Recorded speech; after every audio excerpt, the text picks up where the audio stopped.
네, 오늘은 정말 중요한 것들에 대해서 2부 감사하는 자가 되라라고 하는 제목으로 함께 교제하겠습니다. 우리가 계속 17장에는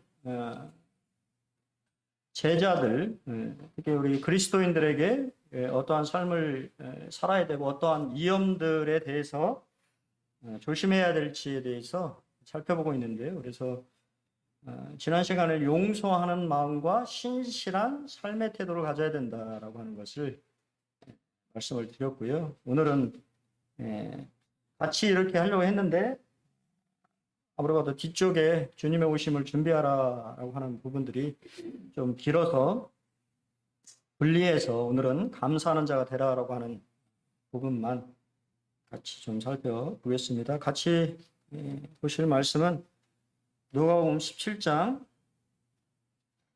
11절로 19절, 짧은 단락인데요. 교독해서 한번 읽겠습니다. 11절 제가 읽겠습니다. 예수께서 예루살렘으로 가실 때에 사마리아와 갈릴리 사이로 지나가시다가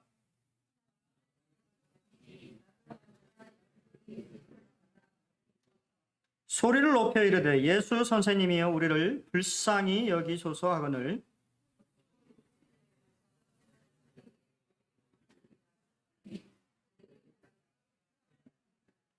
그 중에 한 사람이 자기가 낳은 것을 보고 큰 소리로 하나님께 영광을 돌리며 돌아와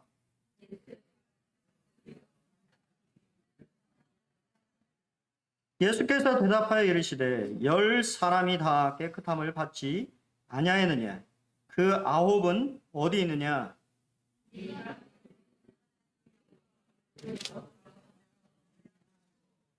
그에게 이르시되 일어나 가라, 네 믿음이 너를 구원하였느니라 하시더라. 감사합니다.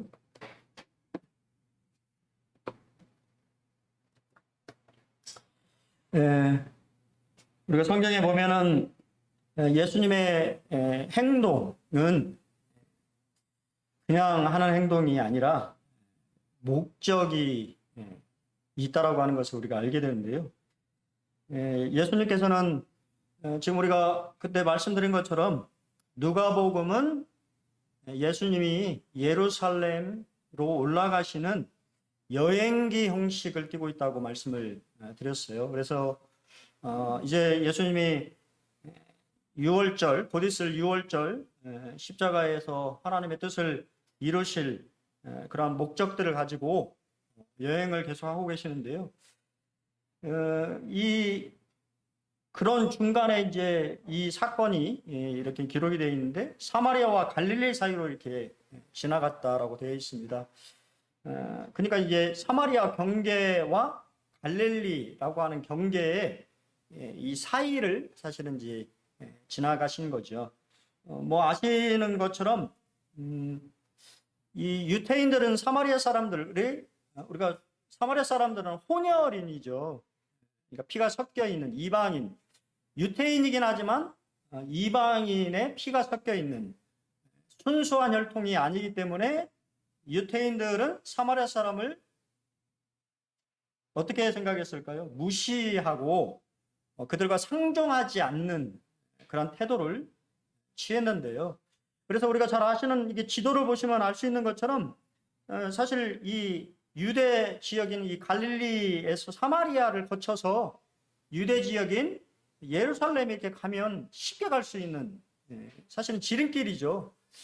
그런 길이 있었는데 유태인들은 저기 보이는 요단강을 건너서 베레아 지역으로 돌아서 예루살렘으로 이렇게 가는 두 번째 코스를 선택을 많이 했습니다. 왜냐하면 사마리아 사람들과 이게 말을 걸거나 만나고 싶지 않은 그러한 이제 행동들을 보였기 때문인데요. 근데 우리가 말씀에서 보면 예수님은 갈릴리와 사마리아 경계를 이렇게 지나가셨다라고 되어 있습니다. 그것은 의도가 있는 행동이셨습니다. 동병상련이라고 하는 말을 아시죠? 영어로 misery loves company라고 하는 단어를 쓰는데요. 같은 병을 앓는 사람끼리는 서로 가엾게 여긴다라고 하는 뜻을 가지고 있습니다. 같은 병, 같은 질환을 앓고 있으면 그 사람에 대해서 그 사람이 얼마나 고생했을까. 저도 코로나 걸리기 전에는 뭐 그냥 코로나 걸리신 분들 뭐 힘들었겠다. 뭐 우리 용대인진이 일주일 동안 잠만 잤다 그렇게 얘기를 하셔가지고 아이고 뭐 이렇게 많이 힘드셨나 보다 그냥 그렇게 생각을 했는데 제가 직접 걸리고 나 보니까 저희 가족은 거의 저도 그렇고 저희 자매도 그렇고 거의 죽을 것 같은 정도로 많이 아팠거든요. 거의 이틀은 전화도 못 받을 정도로 저도 사경을 거의 헤매고 열이 39도가 넘어갔는데 그냥 버텼던 것 같아요. 무시 가면 용감하다고 그냥 가서 이렇게 수액을 맞거나 하면 되는데 뭐 그런 생각을 전혀 안 하고 그냥 이렇게 뭐 그냥 이렇게 아프고 지나는가 보다 하고 한 이틀을 저는 이제 버텼는데 그렇게 이제 지나고 보니까 우리 코로나 이렇게 확진되신 분들 참 대단하다. 그런 마음들이 들고 또 아직 안 걸리신 분도 교회 가운데 있는데요. 이제 이렇게 하면 제가 또 한번 경험을 해보니 경험이 있으니까 또 걸리신 분들 어떻게 빨리 이렇게 조치를 해야 될지 좀 말씀을 좀 해드릴 수도 있고 그런 것 같아요. 같은 병에 걸리면 그 사람에 대해서 불쌍한 마음이 생기거든요. 그것을 동병상련이라고 하는데 교회 가운데에서도 사실은 이런 마음이 저는 필요하다고 보여집니다. 하나님이 원하시는 마음은 서로에 대해서 불쌍히 여기는 마음, 안타깝게 생각하고 그 사람의 처지를 이해하려고 하는. 어떻게 보면 이 10명의 문둥병자는 다른 어떠한 사람보다 예수 만날 준비가 되어 있는 사람이에요. 왜냐하면 그들의 무리가 유대인과 사마리아인들을 함께 우리가 성경에 이제 문맥을 통해서 보면 뭐 정확히는 그렇게 볼 수는 없습니다만 사마리아 사람 1명과 9명의 유태인으로 일반적으로 그렇게 학자들은 보는데 뭐 그렇지 않을 수도 있지요. 그런데 어떻게 됐든 간에 서로 상종도 하지 않는 원수처럼 여기는 사람들이 같은 질병을 앓게 되자 함께 생활했다라고 하는 것이 성경의 모습입니다. 교회도 마찬가지 아닌가요? 교회도 사실은 다 다른 이 성향과 기질과 생각을 가지고 있는 사람이지만 우리가 예수라고 하는 그죠? 예수님이라고 하는 그런 믿음의 대상을 같이 이렇게 섬긴다라고 하는 마음에서 우리가 성도들을 귀하게 여기고 또 이 성도들에 대해서 존귀하게 생각하는 그런 마음들을 우리가 가져야 되는데 그렇지 못할 때가 참 많이 있는 것 같습니다. 우리가 다 연약한 사람들이기 때문에 연약한 모습들이 보이지만 그럼에도 불구하고 동병상련 같은 그런 마음들을 교회가 가지면 참 좋겠다라고 하는 생각이 들고요. 인생의 가장 중요한 만남일 것입니다. 사람들은 세 가지를 말하는데요. 아십니까? 친구, 선생님, 배우자의 만남이 그 사람의 인생에 상당히 중요한 영향을 미친다라고 얘기를 하는데 저는 예수 믿는 사람이기 때문에 인생에서 가장 중요한 만남은 예수를 만나는 것입니다. 예수를 만나야 인생이 변하고 달라질 수 있다라고 생각이 돼요. 우리 인생에 가장 큰 영향을 미친 만남이 어떤 만남이냐라고 물어본다면 저는 당연히 예수 만난 만남이 가장 중요한 제 인생의 만남이었다고 여겨지는데요. 오늘 여기 예수님은 남의 환자 10명을 만나시기 위해서 한 마을에 들어가시는데요. 아마 그들은 그 마을에 살지는 않을 것입니다. 왜냐하면 격리되어 있는 그런 사람들이니까. 왜냐하면 그들은 나병 환자였거든요. 성경은 그들이 예수를 만났지만 멀리 서서 만났다라고 그들의 상황을 우리에게 정확하게 말해주고 있습니다. 문맥으로 볼 때 그들은 유대인과 사마리아인으로 구성된 것으로 보이고요.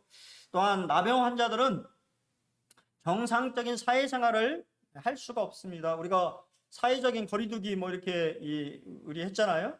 근데 우리가 참 지금 보면 우리 옛날에는 한 2년 전에는 뭐 코로나 뭐 환자 하면 뭐 그냥 뭐 어떻게 만나면 안 되는 것 같은 막 그런 마음을 가졌습니다만 지금은 뭐 어떤가요? 뭐 그냥 병원에 가면 뭐 그냥 코로나 환자인지 이게 어떤 건지 모를 정도로 대면으로 진료를 보고 막 이렇게 뒤섞여가지고 예, 저도 어제 우리 갑자기 막내딸이 아파가지고 병원에 갔는데 4시간을 기다렸어요. 진료를 보는데 문 연 데가 없어가지고 근데 그 안에 이렇게 보이잖아요. 뭐 검사 대기 대부분 이제 코로나 확진 된 아이들 이렇게 진료보는 문둥병은 어떻겠습니까? 지금은 이제 의학 기술이 발달돼서 이러한 이제 문둥병에 대한 부분들을 우리가 좀 이해하잖아요. 하지만 그 당시에 이 나병이라고 하는 것은 실제적으로 아주 큰 병이었죠. 그래서 사람들과 격리된 생활을 할 수밖에 없었고 또한 심지어 그들이 이 나병에 걸리면 성경에 보면 우리가 옷을 찢고 머리를 풀어헤쳐서 이렇게 외치잖아요. 화가 있다라고 이렇게 자기의 죄를 고백하는 그런 고백을 하는 것처럼 자신이 죄인이라고 하는 것을 고백을 하는 병이었습니다. 그래서 랍비들은 이 나병이라고 하는 것이 하나님께서 주시는 병이라고 이렇게 가르쳤어요. 그래서 사실은 사회적인 사형 선고를 받는 것이었습니다. 나병은 우리가 잘 아는 것처럼 모르고 3년 그리고 알고 3년 터져서 3년이라고 하는 이야기를 하죠. 그들의 상태들이 아마 이게 뭐 정확하게 표현이 안 돼 있습니다만 그들은 이미 아주 이 극심한 상태 다 터져서 상처 부위들이 문드러지고 또 이 살점이 찢겨 나가는데 우리가 이 나병이 이 고통스러운 것은 고통을 또 못 느끼잖아요. 나병 환자들이 손가락이 막 문드러져서 손가락이 끊어지는데도 전혀 고통을 느낄 수 없는 질병이지 않습니까? 그러한 상황에 그들은 예수님을 만나게 된다라고 하는 것을 우리가 성경을 통해서 보게 되고요.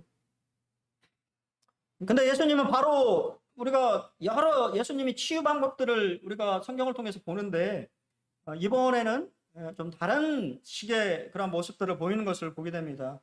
우리 인생의 모든 문제들을 우리가 만나게 될 때 사실은 하나님 말씀에 순종하는 것이 답이에요. 우리가 여러 가지 생각들을 하지만 우리의 인생을 가장 잘 아시는 분은 하나님이시잖아요. 그렇기 때문에 하나님께서 제시하시는 길이 사실은 가장 올바른 길이고 우리에게 맞는 길인데 우리는 그것을 잘 안 하려고 합니다. 순종이 답이죠. 예수님은 다른 것을 말씀하지 않으시고 그냥 일반적으로 병이 나았을 때, 나병이, 피부병이 깨끗하게 됐을 때 시하는 제사장에 가서 보혈하라고 하는 것을 치유됐다라고 하는 것을 확인을 받고 다시 공동체 안으로 들어올 수 있다라고 하는 것을 확인받는 작업이거든요. 근데 그들은 여전히 사실은 깨끗함을 받지 않았잖아요. 나병을 앓고 있는데 주님은 약속만 하신 것이죠. 너희 몸을 제사장에게 가서 보여라. 근데 어떤 일이 나왔습니까? 그들이 가자 깨끗함을 받았다라고 성경은 얘기하고 있습니다. 믿음은 내 생각을 버리는 것에부터 시작되는 것 같습니다. 우리가 잘 아는 문둥병 환자의 대표적인 인물은 구약의 수리아의 장군이었던 나아만 장군이죠. 우리 주일학교 학생들 이렇게 이야기할 때 참 많이 등장하는 인물인데 나아만 장군도 스스로 구원해 보려고 무지애를 썼습니다. 그는 아주 위대한 장수였지만 문둥병자였어요. 그의 갑옷 안에는 피고름이 맺히고 고통을 느끼는 그러한 사람이었기 때문에 이 병을 낫고자 얼마나 애를 썼는지 몰라요. 그래서 그는 수리아의 왕에게 가서도 그의 병에 대해서 어떻게 하면 고칠 수 있을까 했지만 아무 소용이 없었습니다. 도움을 줄 수가 없었죠. 또한 이스라엘의 이 하나님, 이제 이 종의 이야기를 통해서 이스라엘에 가면 이 하나님의 선지자가 있고 또 하나님의 선지자 충분히 고칠 수 있다라고 하는 이야기를 듣고 이스라엘 왕을 또 찾아가지 않습니까? 그러니까 이스라엘 왕이 우리가 잘 아는 것처럼 내가 하나님이 간데 그 병을 어떻게 고쳐줄 수 있냐라고 오히려 당황해야 하는 그러한 모습을 또 보이는 것을 보게 됩니다. 그리고 우리가 잘 아는 것처럼 이제 결국 하나님의 선지자를 만나잖아요. 근데 그 하나님의 선지자는 아주 우습게 생각하는 거죠. 나아만 장군을 만나주지도 않습니다. 그냥 종을 보내가지고 요단강에 7번 씻으면 나올 것이다라고 말하니까 그는 분노가 차오르고 자기를 무시하고 자기에게 그런 대접을 받아본 적이 없는 것이지요. 자기 생각에 이렇게 있는 그러한 상태에서는 여전히 그가 병을 고칠 수 없는 것을 보게 됩니다. 성경은 그에 대해서 이렇게 자세히 말해주고 있잖아요. 나아만이 노하여 물러가며 이르되 내 생각입니다. 사람이 망하는 것은 자기 생각 때문에 망하는 것 같아요. 자기 생각.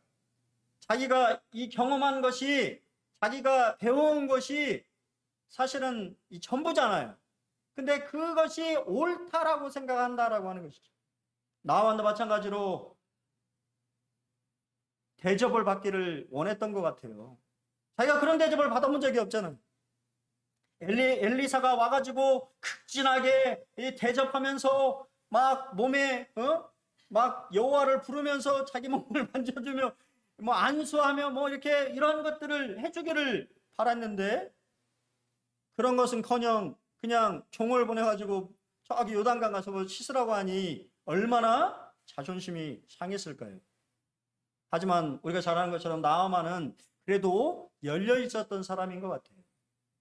종에 대해서 이 종들을 잘 이렇게 했던 사람인 것 같습니다. 종들과의 그런 관계가 좋았던 것 같아요. 그러자 우리 종들이 막 이렇게 부탁하잖아요. 여기까지 왔는데 이게 참 필요한 것 같아요. 여기까지 왔는데 한번 해볼 수 있잖아요. 아버지시여 여기까지 왔는데 한번 저 선지자의 말처럼 그냥 한번 담궈볼 수 있지 않습니까? 그러자 그의 마음이 바뀌었다고 성경은 말합니다. 하나님의 사람의 말대로 요단강에 7번 몸을 잠그니 그의 살이 어린아이같이 이 살같이 회복되어서 깨끗하게 되어졌습니다.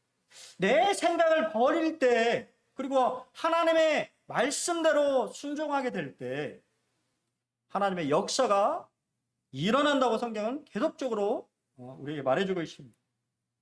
그래서 우리가 잘 아는 것처럼 이사야서 55장 7절에 악인은 그의 길을 불의한 자는 그의 생각을 버리는 것이 중요하죠.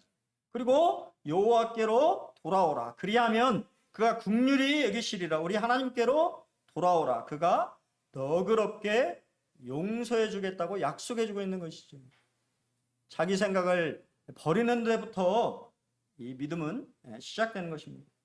두 번째 믿음은 간절함입니다. 사실 이거는 병을 앓는 사람에게 간절함은 너무도 당연한 것 같아요. 저도 제가 피부 질환을 어렸을 때 알았기 때문에 이 낫고자 하는 마음의 이 병자의 그런 마음, 그런 것들을 좀 생각을 해보게 됩니다. 믿음은 간절함이죠. 간절함이 없으면 나올 수가 없어요.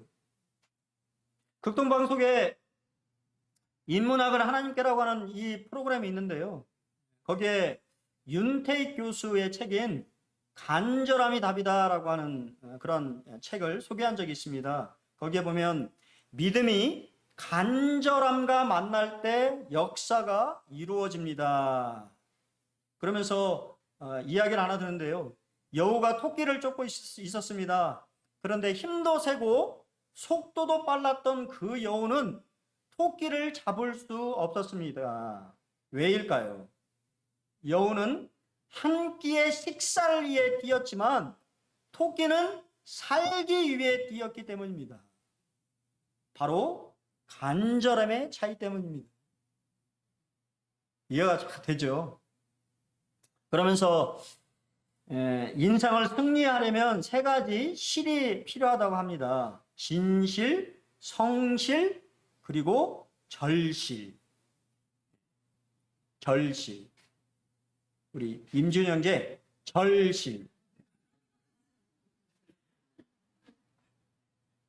우리 양훈자매도 절실. 절실해야 돼요. 절실해야 공부도 집중해서 하는 거예요. 이 절실함이, 이게 제가 그냥 하는 말이 아니고, 저도 이 노량진에서 공부를 해봤잖아요. 우리 노량진이, 우리 뭐 이제 지훈 형제 노량진 아니죠? 노량진에 있어요 지금도? 노량진이 안 좋은 데가, 안 좋은 게 뭐냐면 시간이 지나면 그 생활에 젖어요. 아십니까? 그럼 젖으면 눈이 또 맞아. 거기 뭐 교육학 공부하는 분들도 있고, 임용고시 준비하는 분들, 공무원 준비하는 분도 많고, 뭐 여러 공무원 시험 준비하는 분들이 많아가지고 거기에 그냥 타성에 젖어. 절실함이 없어져.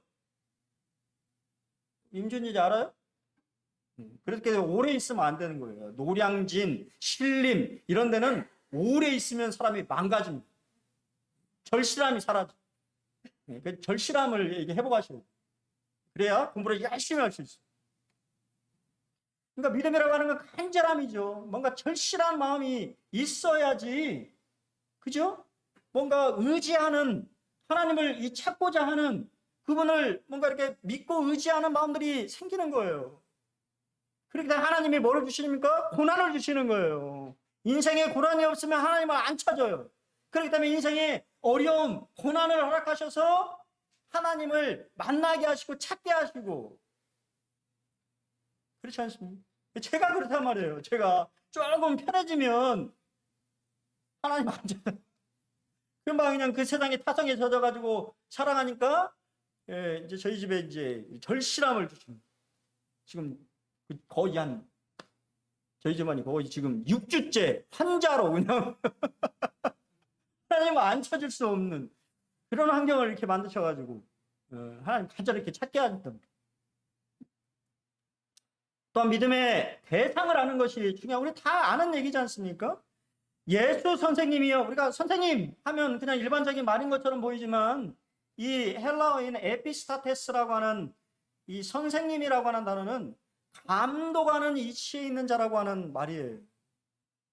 모든 것을 이 컨트롤 하시는, 조절할 수 있는, 그러니까 이 문득병자들이 예수를 어떻게 생각하냐면 그냥 우리가 대충 만나는 선생님 이런 게 아니라 질병을 치유할 수 있는 분이라고 믿었다라고 하는 것입니다. 이 용어는 이방인들에게 이 서신을 쓰고 있는 누가에서는 선생님, 랍비라는 표현이 아닌 선생님이라는 표현을 동일하게 사용하고 있고, 그것은 랍비라고 하는 말이고, 이 단어는 항상 제자들만 사용했던 단어예요. 우리 제자들이 이 성경에서 선생님, 우리가 마태복음에서는 라오니라고 하는, 랍비라고 하는 말이라고 하는 거예요.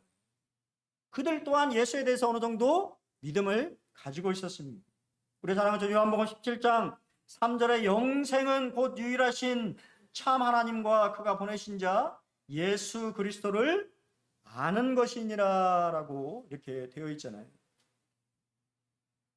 제가 우리 박영순 모치님 잘 몰랐는데요. 이번에 이제 우리 모임으로 오시고 또 처음 이렇게 이제 제가 그전에는 이렇게 우리 박영애 모치님 이렇게 같이 있을 때 이렇게 잠깐 뵙고, 이번에는 이제 인사드리러 갔었는데, 박영순 모치님 조금 알겠더라고. 집에 가니까. 집에 얼마나 깔끔하시고 잘 정리정돈이 되어 있는 것을 보고, 우리 참 박영순 모치님이 어떠한 분이구나라고 하는 걸 조금 우리 우리 김장근 형제님만큼은 모르겠습니다만 제가 이제 가보니까 우리 박영수 모치님은 어떤 분이시구나라고 하는 것을 조금이나마 이해하고 알게 되었어요. 그래서 아는 것이 중요하잖아요. 알 때 이해하게 되고 그분이 이제 이렇게 어떤 말하시는 거나 뭐 이런 것들을 조금은 이제 이해할 수 있는 그런 것 같습니다. 우리가 예수를 안다고 하는 것이 참으로 중요한 것이죠. 거기서부터 믿음이 오는 것입니다. 어떤 분은 그때도 말씀드렸잖아요. 제가 어떤 형제님의 간증을 청년 때 들은 적이 있는데 그 분은 항상 그런 얘기를 하셨어요. 하나님은 두려운 분이다. 왜냐하면 그분의 인생에서는 그분의 온몸이 상처투성이었어요. 근데 그분은 그러한 모든 것들을 하나님의 징계로 생각하시고 두려운 하나님 그렇게 아시더라고요. 뭐 저는 그렇게 알지는 않습니다. 이제 여러분들이 하나님의 성품이 있잖아요. 하나님이 어떤 분이라고 하는 분이 있잖아요. 근데 그 아는 것이 중요한 거예요. 그분이 어떠한 분이신지를. 그것이 바로 신앙의 토대가 되는 것입니다. 흔들리지 않는 기본적인 바탕이 되어지는 거예요. 근데 그것이 약하게 될 때, 그분을 잘 알지 못할 때 신앙이 흔들려요. 내 생각이 들어가고 그분에 대해서 잘 알지 못하게 되는 것입니다. 믿음은 믿고 가는 것입니다. 그들이 가다가 깨끗함을 받았다라고 성경은 얘기합니다. 원어에 보면 즉시 갔다고 되어 있어요. 예수님이 가서 보이라고 하자 그들이 즉시 간 것입니다. 믿음은 즉시 가는 것입니다. 그분의 말씀을 믿고 가는 것이죠. 예수님은 치유에 대한 약속만 하신 거예요. 그래서 하나님의 말씀은 우리가 여러 하나님의 약속들이 있지만 그것은 다 어느 분이 말하는 것처럼 약속 어음과 같다고 하잖아요. 믿고 가서 달라고 해야지 주는 것이지 줄까? 하면 안 주는 것이죠. 의심이 들어서는 안 된다고 하는 것입니다. 찰스 스윈들은 누가의 문법은 그들이 주님의 명령에 따를 때까지 병이 치유되지 않았음을 암시한다. 문자적으로 해석하면 그 구절은 이렇다. 그들이 출발하자 깨끗하게 되었다. 그들이 발을 떼자 그때부터 몸에 변화가 생기기 시작했다라고 하는 거예요. 그들이 느끼고 있었다고 하는 거예요. 치유되고 있다라고 하는 것은. 하나님은 순종하고 행동하는 믿음에 항상 역사하십니다. 즉각적으로 순종하는 믿음에 하나님은 항상 역사하시는 것을 보게 돼요. 동일한 거죠. 우리가 요한복음의 4장에 보면 왕의 신하의 아들이 그렇죠? 아파가지고 열병으로 아파서 예수님께 나왔잖아요. 아들의 병을 낫게 해달라고. 예수님이 가라! 네 아들이 살아났다. 예수께 하신 말씀을 믿고 가더니 얼마나 놀라운 믿음입니까? 그러자 어떻게 되죠? 말씀하신 그때인 줄 알고 열병이 떠나가는. 항상 믿음은 즉시 순종함으로 하나님의 역사를 본다라고 성경은 말하고 있습니다. 세 번째로 이제 중요한 것은 사실 그들은 더 나아갔어야 되는데 그러지 못했어요. 깨달은 자, 오직 한 사람만이 예수님 앞에 돌아왔습니다. 근데 그리고 성경은 그는 사마리아 사람이라고 얘기하고 있어요. 이야기를 듣고 있었던 제자들은 얼마나 깜짝 놀랐을까요? 그렇게 무시하고 하찮게 생각했던 이 사마리아 사람인데 그 사람만이 감사하러 예배하러 돌아왔다고 예수님이 얘기했을 때 그들은 적지 않은 충격을 받았을 것입니다. 그들 또한 유대인이었기 때문에. 성경의 반복은 강조의 의미를 갖는다고 말씀드렸어요. 사실 우리가 이 부분이 우리가 감사라고 생각하지만 우리가 이 말씀을 보면 그가 온 이유가 사실 감사하기 위한 목적도 있지만 하나님께 영광을 돌리기 위해서였다고 성경은 말하고 있어요. 예수님 또한 그가 온 것이 하나님께 영광을 돌리러 돌아왔다고 말하고 있습니다. 왜 그렇게 말씀하셨을까요? 그것은 바로 이 사마리아 사람만 예수님을 선생님이 아니고 하나님이 보내신 메시아라고 하는 사실을 깨달은 거예요. 나머지 9명의 사람은 그냥 예수가 병을 고쳐주는, 그 당시에 그냥 뛰어난 랍비 중에 한 사람 정도로만 생각했던 것입니다. 그리고 그들은 돌아오지 않아 버렸어요. 오직 한 사람, 사마리아 사람만이 돌아온 것입니다. 그리고 사실 어느 분이 얘기한 것처럼 사마리아 사람은 갈 필요가 없어요. 왜? 우리 병희자매님, 사마리아 사람이 유대 해당에 가면 환영을 받을까요? 안 받을 거 아니에요. 여기 사실은 사마리아 사람은 갈 필요가 없는 거예요. 가봐야 한양도 못 받는 것입니다. 제사장도 못 만나는 거예요. 아마 대접도 못 받았을 거예요. 욕 바가지로 얻어먹었을 것입니다. 예수께 돌아가는 것이 더 낫다라고 그는 판단했고, 그리고 예수님을 하나님, 그분은 하나님이시다, 그렇게 믿음이 생긴 것입니다. 감사하는 자가 되라고 말하고 있습니다. 예수의 발 아래에 엎드려 감사하니 그는 사마리아 사람이다. 일리안 맥도날드님은 제자의 삶에 있어서 또 하나의 위험한 요소가 있는데 그것은 바로 감사치 않는 죄다라고 말하고 있습니다. 우리는 때때로 너무도 어떠한 이 행동들에 대해서 당연하게 생각하는 경향이 있다라고 하는 것이죠. 감사는 깨달은 자가 하는 것입니다. 제가 여러 번 말씀드렸습니다만 이 감사, 영어로 땡큐라고 하는 단어는 생각하다라고 하는 think에서 유래되었어요. 사람이 생각을 해보면 감사할 제목들이 참 많이 있는데 생각을 안 하는 것이죠. 깊이 생각하면 감사할 수 있어요. 감사는 하나님께서 주신 은혜를 깨닫는 것입니다. 그리고 그 깨달은 사람이 감사하는 거예요. 성경은 시편 49편 20절에 존귀하나, 사람은 참 존귀하죠. 깨닫지 못하는 사람은 멸망하는 짐승과 같다고 말하고 있잖아요. 짐승이 감사하는 거 보셨어요? 우리 오늘 자매님, 닭 모이 주니까 닭이 감사하던가요? 짐승은 감사할지 몰라요. 하지만 사람은 감사할 줄 알아야 되는 거예요. 그렇기 때문에 존귀하는 것입니다. 감사할 줄 알기 때문에 존귀한 거예요. 우리 인생이 내 힘으로 살아가는 것이 아니라 하나님의 은혜로 살아가고 있다라고 하는 것을 깨닫게 될 때 감사한 거예요. 내가 구원받았다라고 하는 것을 깨닫게 될 때 감사하는 것입니다. 그래서 우리가 예배를 드리는 거 아닙니까?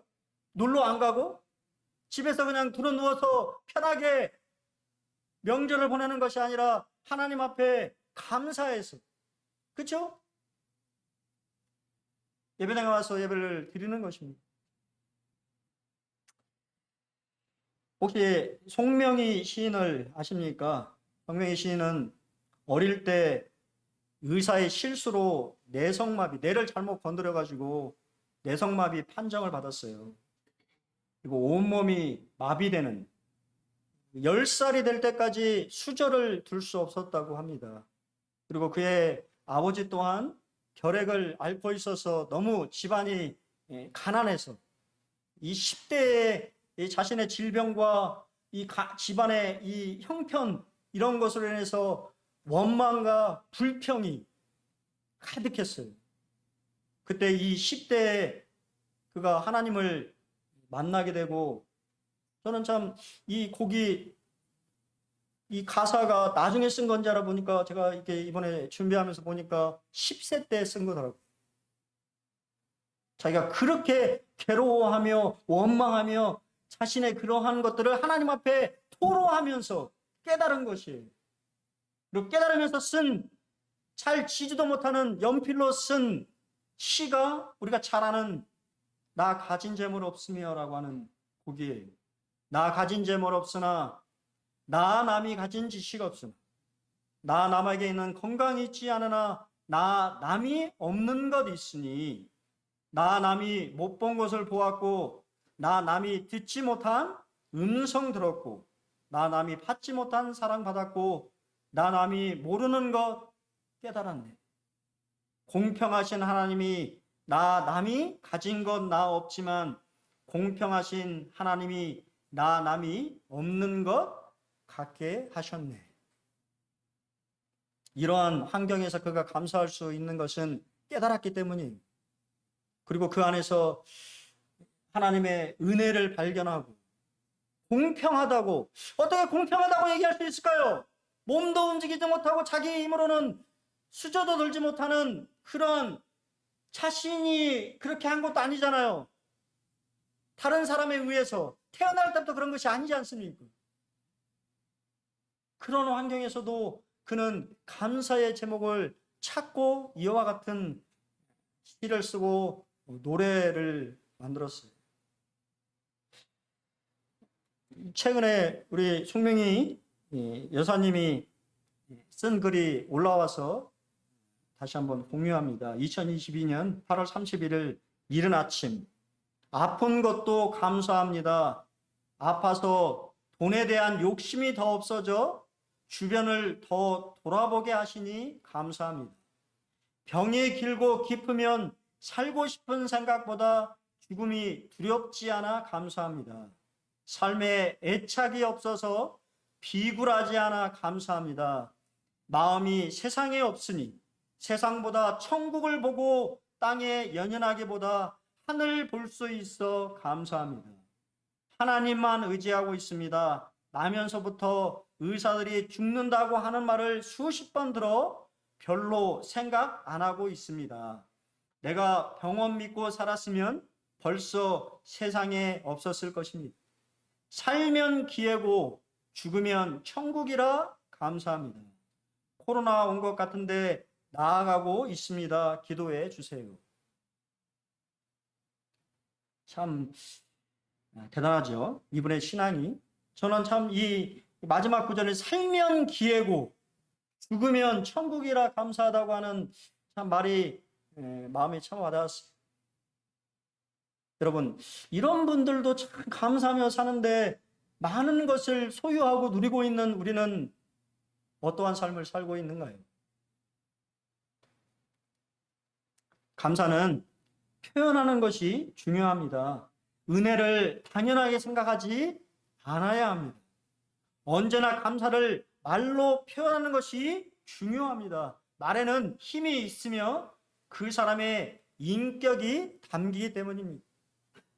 이 자기가 낳은 것을 알게 된 이 사마리아 나병 환자는 큰 소리로 하나님께 영광을 돌렸어요. 작은 소리도 아니고 큰 소리로 얼마나 기뻤을까요?